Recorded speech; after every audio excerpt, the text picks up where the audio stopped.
Hey, and welcome to the Silent Hill 2 bonus episode, where I talk about my feelings on the game and how I felt I played during the game.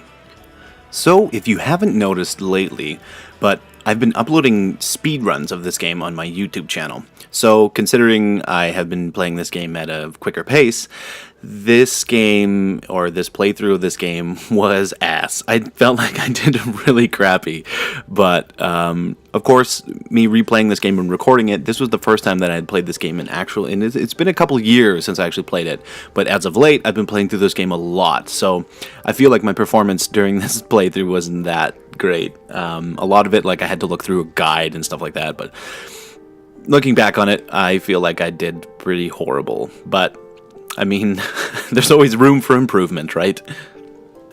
Also, with me doing all these speedruns now, I feel like this game is really meant to be played slow and patiently. This isn't a game where you just run through it as quickly as you possibly can, which is the concept of a speedrun. This game is really meant to be absorbed, and you leave no stone unturned. You just go everywhere and you explore everything. That is kind of the premise of this game. That's why there's so much atmosphere, and you can tell there's a lot of passion, and they put a lot of time and effort into this game. Now, that's talking about the Silent Hill 2 PS2 version. This HD collection, well, let's get into that. So, first things first. This is on everyone's discussion list. They're probably not talking about this game anymore, but hey, look, here I am talking about this game like 3 years later after it's been released. Anyway, first things first is definitely the draw distance, the fog. The fog is not thick enough. The fog is crappy, like, filter that they just slapped in. I don't know why they decided to do this. I think up-resing the game made it look better, which is not the point. And they decided to just slap this crappy filter over top, and then they also slapped on a crappy film grain filter, or a grainy filter, to make it look grittier, and it was just a failed attempt to make it look grimier or grittier, or you know, more cruddy, like the original Silent Hill 2. This is another point. This is number 2. The game is too clean. It is way too clean. The streets of Silent Hill are grimy and gritty and gross. You run through the first 10 minutes of this game on the streets of Silent Hill, and there's not a stain, nothing. There's nothing on the ground. It is way too clean. These are, yet again, stock textures that they just slapped on. Maybe they redid some of them, but a lot of them you can tell that they're just stock textures that the development company had, and they just slapped them on and away they went. And another thing that a lot of people were talking about 2 years ago, or however many years this game came out, was the frame rate. Holy man, there are so many drops. I don't understand why the frame rate is so bad. This game doesn't have a lot of assets in it. The game isn't very big, but for some reason there are just so many frame rate drops. It doesn't even run at like a solid 30. Like, there are games out there that have come out, and especially HD collections that have come out, that run at a solid 60 and barely, or if they dip, it dips down to like 30 and your eye can't really notice that difference. I don't know what went wrong there, but I don't know what they did, but the game can't run at a solid 30 frames per second, which is absolutely miserable.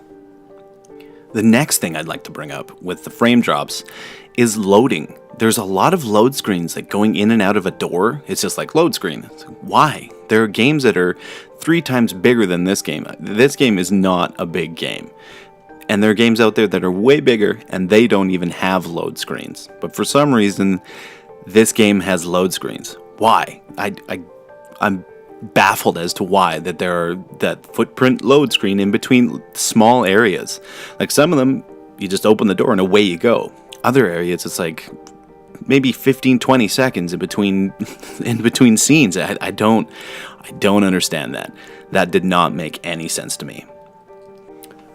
The next thing is that the cutscenes are not in high resolution. They took the original cutscenes from the PS2 version and just slapped them in and said, away you go. And they didn't even like sharpen it or anything. They're just blurry, messy, and you can see like the pixelation and the low resolution. Oh, I don't get it. There's something about this game that is just, it's really missing the point. I think the biggest thing is running through this game. I was running through it to capture some footage and some examples. And the biggest thing is that it's missing the essence, the soul. There's no soul to it. It feels empty. It feels lost as to where the game is going. You can tell that this wasn't done by the original developers. I think it was Hijinks. They were the studio who redid it. I mean, obviously, whatever Konami was doing at the time, they didn't have time to make a HD remake of this game, but it's missing something, and it feels empty, soulless, if you will. I think the biggest thing is that it's missing its atmosphere. And this game is all about its atmosphere. It's a slow build, slow burn, if you will. It doesn't have quick pace, action scenes and fighting, and, it's all about the atmosphere, sound design. It's all about those things. Speaking of the sound design, it still holds. It's still the same Silent Hill 2 sound design that I remember, which is nice.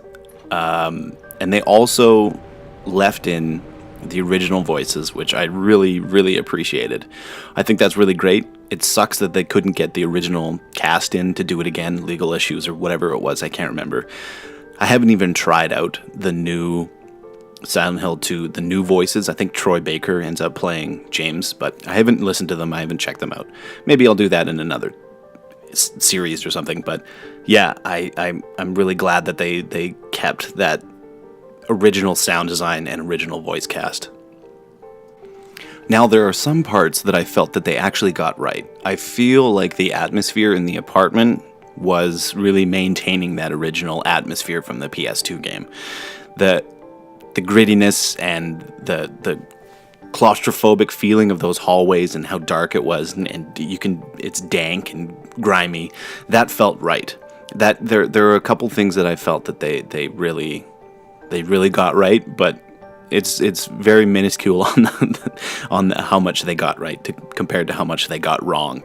The responsiveness of the controls and controlling the game feels really good. It's really smooth, and it is really responsive. That is a bonus.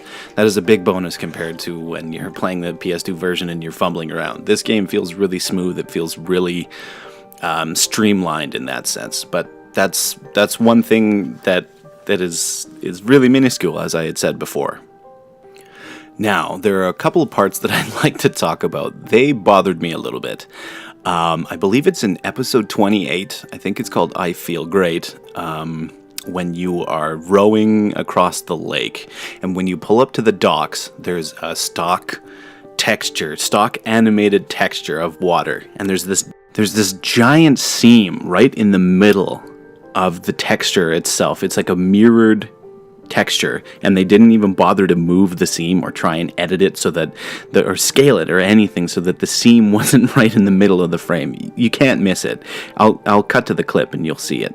There was absolutely no effort into hiding the shittiness of this game, or the shittiness of the texture, I guess. But there's another scene where Angela is ascending the flaming staircase, and there's like an outline of James's arm in the flame, and it's like super jaggy and just horrible looking. They didn't even try and fix like the plumes of smoke texture or whatever that stock animation that they're using in his arm, like outlined in it.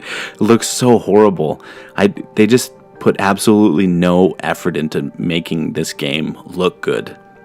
There's no effort into the aesthetics of it, and that's what's missing, and that's what's the most disappointing part. You're like, oh, I get this really great 720p or whatever it is game that I've loved so much, and I think it looks great on the PS2, but now there's absolutely no effort into making it look gritty or making it look dingy or anything like that. They just slapped it together, slapped a price tag on it, sent it out in the world so that assholes like me would go out and buy it and be like, hey, I love this series, and then they just get their money off of me because this game was not put together very well.